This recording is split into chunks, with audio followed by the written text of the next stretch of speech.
Hey YouTube, welcome to my channel, or welcome back if you're back. If you don't know me, my name is JD Savage. I'm a six-figure affiliate marketer. I teach people to make money here on my YouTube channel, Imperfect Millionaires, which is my channel as well as my business. And what I mean by that is I've been a coach and a consultant going on 30 years now, and this channel is not that old. So Imperfect Millionaires has been around for a long time. The YouTube channel, not that long actually.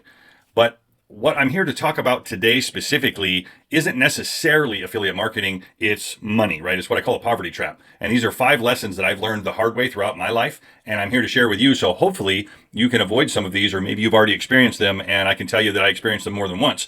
So if you're hearing me and you're going like, I probably know this, it's worth a listen, guys. It's worth a listen because it could save you a whole lot of money in the future, right? I did this more than once, so I'm just very thick-headed, and evidently I learned the hard way. If you are interested in affiliate marketing, specifically what I do is I take specific platforms in the affiliate marketing arena, I vet those platforms, I make sure I like them, and then I go make money with those platforms, and then I make an entire series and or course here on YouTube. They're in a course style, video by video. You can take what I did correctly and replicate that. You can take what I did incorrectly and hopefully not replicate that so that it doesn't cost you money as well. If you like this kind of content, give me a like on this video, subscribe to the channel, click the bell icon so you're notified. But without further ado, let's jump into it. What we're here to talk about today is money, right? The idea of money, the concept of money. And I'm going to give you 5 surefire ways to stay broke and struggling if you are interested. That probably sounds silly, but we're going to talk about 5 habits that are really common in people that weren't, born with money. Let's put it that way, because I certainly wasn't. I didn't come from money, and I had to learn the hard way. I got money, I lost money, I got money again, I lost money, and then I got money again, and I decided I was going to keep it, right, that time around.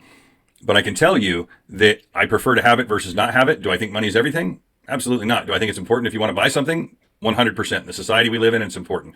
And these are 5 things that I find to be consistently in the mindset of people who tend to either A, not have money, or B, they get money and they lose it, right? And like I said, this is very personal to me because I can relate to it very intimately, okay? So let's move forward. Based on what I've got here, I kind of made a list, which I know if you've ever seen any of my videos before, it's just not like me, right? I just kind of shoot from the hip. But this is important, and I want to make sure I cover everything, okay? So if you see me glancing down, that's what I'm doing. So poor habit number 1, or poverty trap, let's call it poverty trap number 1, going with the flow, okay? So what do I mean by that? The biggest thing I see people do is they go with the flow, right? They're like, well, I'm just going to go with the flow, and hopefully it works out. Right. And the main reason I see that a lot, and I work with a whole lot of people, right? I help people make money, and I've helped a lot of people make money, and then they lost it, and I helped them make it again. And I showed them these things, and they were able to keep it, and they took it upon themselves to get some financial education, and they were able to keep it the second time around. So hopefully we can prevent you from losing it at all once you gain it, right? So going with the flow. A lot of times what I find, and I've heard from a lot of people is, well, you complex budgets, complex equations. So what does that mean? They believe that they've got to be some fancy accountant to be able to handle money. Nothing could be further from the truth, right? It's really pretty simple, and it's really pretty straightforward, and we're going to break that down. Complex equations, right? You don't need to be a mathematician. 2 and 2 is 4, right? Whether that's $2 and $2, $4, 200,000, 200,000, 400,000. I mean, the math is pretty simple. So those things just really don't hold any water. But what I find is that people tend to avoid the subject altogether. Right, just avoid it altogether. A recent statistic released, which didn't surprise me, but it might surprise you depending upon what your income level is and where you're at in your life. 49% of 6-figure earners live paycheck to paycheck. Right? To get to 6 figures is a lot of people's goal. But even once they get there, if they still got these poverty trap habits, right? Like going with the flow, for example, well, it'll all work out. No, it won't. It won't. If you don't have a plan and you don't have a mindset and intentionally develop your mindset, and that's what this video is about, intentionally developing your mindset around the topic of money. And if you're uncomfortable talking about money, which I know a lot of people are, that's another reason they just completely avoid the subject altogether, is that it's going to go away. If you don't pay attention to your money, it won't pay attention to you. Don't worry. There's another place for it, right? There's always a place for money. There's no lack of a place for money, as I'm sure you're aware, right? If you live on this planet and you have kids, you have a life, even if you don't, it's just expensive, right? Rents and mortgages and cars and insurance and all the stuff, right? I don't need to explain all that. So the biggest habit that I see or the number 1 habit that I see is they just go with the flow. They're just like, oh, it'll work out, and they're hopeful. They're like hoping, praying that something works out, without actually taking the time. They're just ignoring the subject altogether, right? Which leads to the next 4 habits that I'm going to share with you. So that's a very important one. If you have that tendency, do yourself a favor, do your family a favor, stop right now. Get very serious about your money, okay? And I'll elaborate on that if I can speak today. Habit number 2 Instant gratification. Okay, some of the reasons for that I found, and working with all the people that I've worked with over the years, is they feel hopeless, right? Feeling like they're always behind the eight ball, so to speak, right? The proverbial eight ball. Like, well, what's the point? What does it matter? What does it matter if I spend this money over here? What does it matter if I do this? What does it matter if I do that? I'm already behind anyway. I've got bills that are late. I've got all these problems.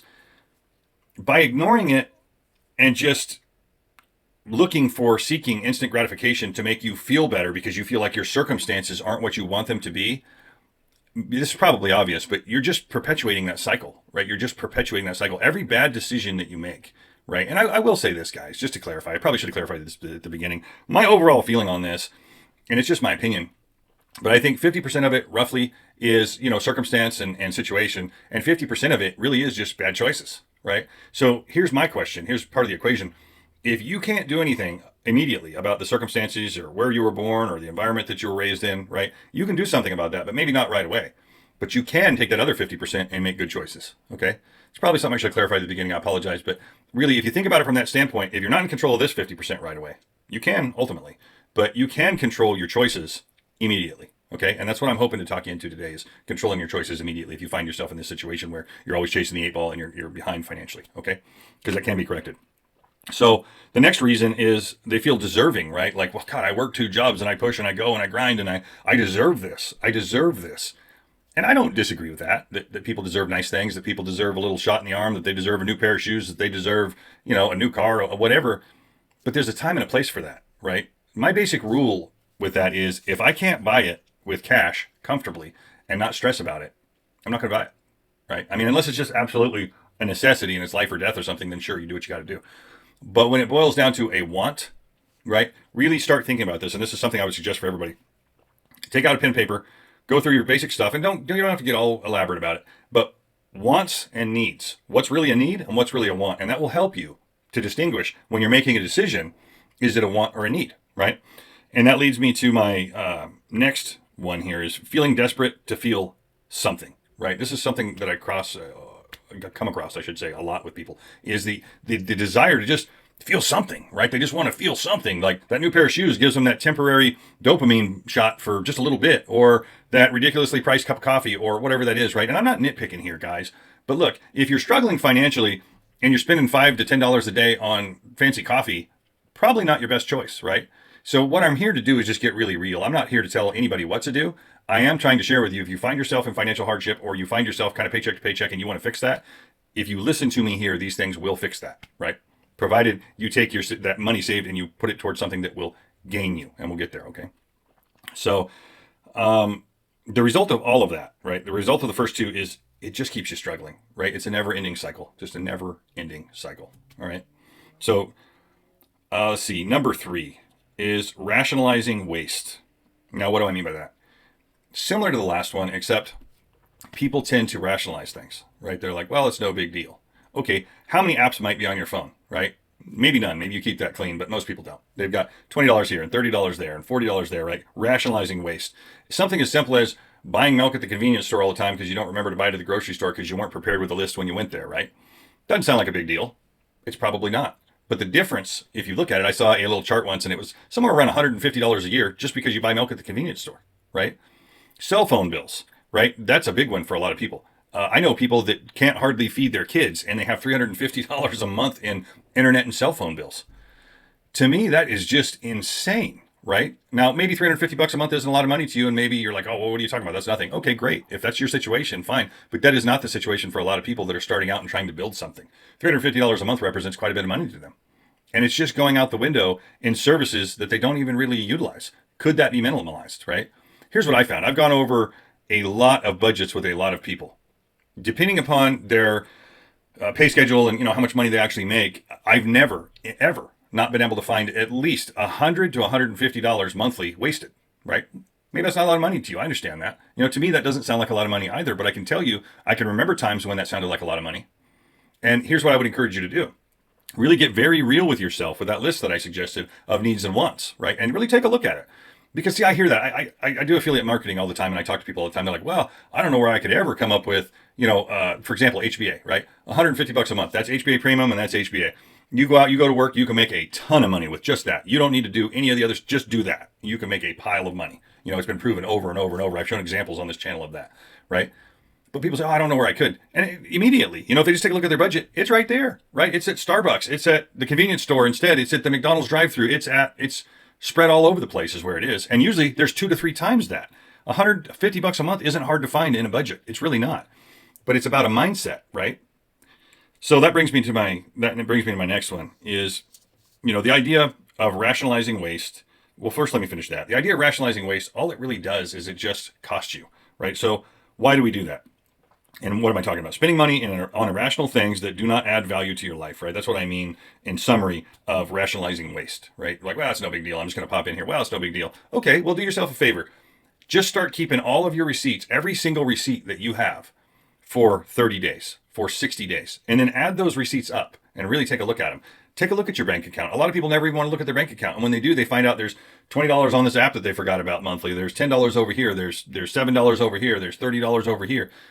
Take a look at those things, guys, right? And I'm not here, just to be super clear, to tell you that you should take that money and spend it on anything that I'm doing. I want to be super clear because I'm sure there's going to be some comments like that, right? Oh yeah, if I could save some money over here and deprive the kids, I could. That's not what I'm saying, guys. Whatever it is you choose to do in your life, if you don't handle your money properly, it will be gone. That's what I'm saying, okay? So, poor habit number 4 here, right? Poverty trap number 4. External versus internal focus. This is a really, really, really, really big one. And it's kind of a roundabout poison. It's a toxin. Here's what I see happen to so many people. Life is busy. There's so much going on the planet. The news, the politics, the job, the kids, the soccer games, all the stuff, right? And everybody else wants and needs. People don't really take time to focus on themselves because they're so externally focused that they never really have the time. The problem with that is it deprives you of the ability to even focus on something that's going to change your life. If you don't cut out some time, and I've mentioned this in other videos, if you don't cut out some time, call it whatever you want, self-improvement, self-love, whatever label you want to put on it, I don't care what you call it. But here's the thing, each week you really, really, really must, if you want your life to change, you must schedule some time where you lock the door, you tell everybody, hey, this is my time, whether you go take a bath like I know a lot of people do, or whatever it is, just the ability to reflect and think and maybe read or listen to a video like this, seek some outside input, right? Because that's tremendously important. If you don't do that, what do you expect will ever change if all you're doing is going through your life reacting to what's going on around you? All that's going to happen there is you're going to serve everybody else and you're never going to serve yourself, right? And I don't mean to be self-serving, right? The way I phrase that could be perceived that way. That's not what I mean. Right? It's like on the airplane, they say, make sure you buckle yourself before you try to help the kid, right? Sounds backwards, but if you can't take care of yourself, you can't take care of your kids. If you can't take care of yourself, you can't take care of your spouse, your mom, your dad, your friends, right? And I know a lot of people that I meet on a weekly basis feel that way, that they're always just strewn out all over the place because they have a habit of just agreeing, well, yeah, I can do that, yeah, I can do that, yeah, I can do that, yeah, I can do that, yeah, I can do that. And they do. Somehow they do. But the somehow part comes in when they just deprive themselves of any reflective time to be able to organize a plan and then take action towards something that's meaningful to you, that's going to change your life. Here's what I can tell you. Wealthy people that are truly wealthy, I mean spiritually wealthy, financially wealthy, happy, right? That's what I'm talking about here. Happy, fulfilled. Never do that, ever. Because they realize the importance of taking that time. Even if it feels a little selfish to you to begin with, I highly recommend that you consider what I'm saying, okay? So I'm trying to move through this video and not make it too long. But I've got one more here, right? Poverty trap number 5, learned helplessness. This is a huge one. And I talk a lot about social narrative and social circles, learned behavior. All of those contribute heavily to the idea that it's just like, well, that's the way it is, right? Because you're raised with those things. What do you hear when you grow up? At least I did. Money doesn't grow on trees, save for a rainy day, all those kind of things, right? And that may sound funny for me to say that when I'm here making this video, but I'm really not telling you to save for a rainy day. I'm telling you to get a handle on your spending habits and then contribute money towards something that's going to create money for you, right? Rich Dad, Poor Dad. That's a book I would highly recommend if you've never read it, because it talks about all of these things. It talks about the concept of what's an asset and what's a liability. Well, his basic premise is if you don't have any income coming in, right? Let's just say you lost your job tomorrow. And people say, well, this is an asset. It's kind of controversial. He says that your house is a liability, not an asset, which you can agree or disagree. I'm not here to argue that point. But here's his breakdown. If you lost your job tomorrow, would that item feed you or would it starve you because it takes money out of your pocket? Right? So that's what I look at too. That's basically my definition of an asset or a liability. If it costs me money, it's a liability. If it makes me money, it's an asset. Now, to be clear, I'm not talking about people here. I mean, not necessarily some people, you can probably relate to that. But generally speaking, I'm not talking about, kids and spouses and all that kind of stuff. I'm talking about actual assets, right? And, cars, houses, just, general expenses, right? Large screen TVs that, you got to have the new one because it's an inch bigger than the old one, that kind of thing. Just general nonsense, right? You'd be amazed how many people are that way. They got to have the new iPhone when it comes out right away and they stand in line to get it. I don't get it, right? If what you have is serving you, make it work, right? Make it work. So really what it boils down to is lack of perspective in my mind with the trap number 5. It's just really a lack of perspective.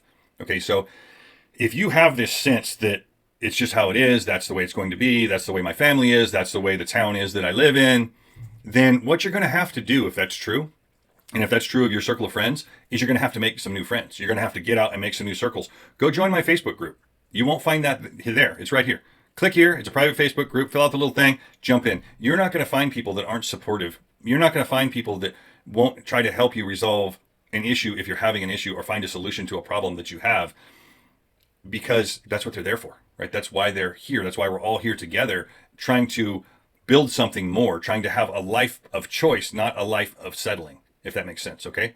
So you're really just going to have to get outside of that. And for some people, that's really, really tough because they're like, well, and I'm not saying abandon your friends or your family or any of that kind of stuff. I'm just saying think outside the box. And I will clarify something here on that point. Don't go ask people that aren't going to support you or don't think outside the box. If they're trapped in the same paradigm that you are and you're trying to get out of it, don't ask them for advice, please. Don't ask them for advice. They're not going to be supportive, most likely, right? Unless that person is going to be supportive.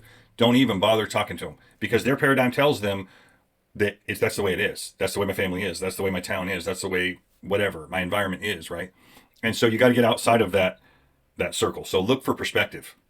The other thing I would encourage you to do is take a look on the internet and check out places like Guatemala and places like that. If you think you have a lack of opportunity, if your paradigm tells you that you're stuck, take a look where they don't have social economic opportunity, right? Where really they don't have many options, right? Maybe to get out of there would be an option, and that costs money too, right? So we have so many opportunities at our fingertips. If you're watching this video now and you've got an internet connection, now that puts you in the top percentile in terms of opportunity. It really does, right? There is no reason you do not have the life you want, except for a great many of these things that I've just outlined here, right? It's just a paradigm. It's just a trap. It's just a bad place to be mentally and emotionally. So the reason for this video is I'm trying to encourage you to get outside of those things if you find yourself stuck in those, okay? So the solution, just seek information.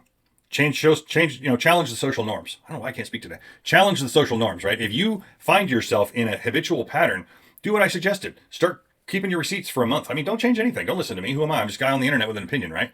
But prove me wrong then. Keep your receipts for a month in your pocket. Every single nickel you spend for 1 month. Carry a little book. Write it down. Whatever you got to do, right? Keep track of it. If you don't have an actual receipt, keep track of it. Write it down, write it down, write it down. And then really take a look at the end of that month and see what you've spent that you could have contributed towards your education, that you could have contributed towards a better life for yourself and your family and the people you care about, right? That's what I'm saying. Get serious, get focused, because that's what it takes. I'm here sharing this with you because I've worked with literally thousands of people at this point in my life. And these traits that I'm sharing with you, they became aware of them, they found solutions for them, and their financial life changed. They're that important, okay? So if this just sounds like psychobabble to you, maybe you're on the wrong channel. I don't believe it is. I've tried to present it in the most straightforward and honest way that I know how. So I hope you appreciate it. I hope this means something to you and that you take it to heart and that you do something about it, okay? I'm going to end the video there. My phone number's below all of my videos. If you ever want to contact me, just shoot me a text, reach out to me, and I'd love to hear from you. If you like this kind of content, like I said, give me a like on this video, subscribe to the channel, tick the bell icon so you're notified when I release any new content. This is a little longer video than I normally make, so I don't know that I apologize for that. I tried to keep it as short as possible, but I had a lot to cover and I didn't want to shortchange any of the 5 points, okay? So now, on that note, I'm going to shut up and I will see you in the next video. Thanks for watching.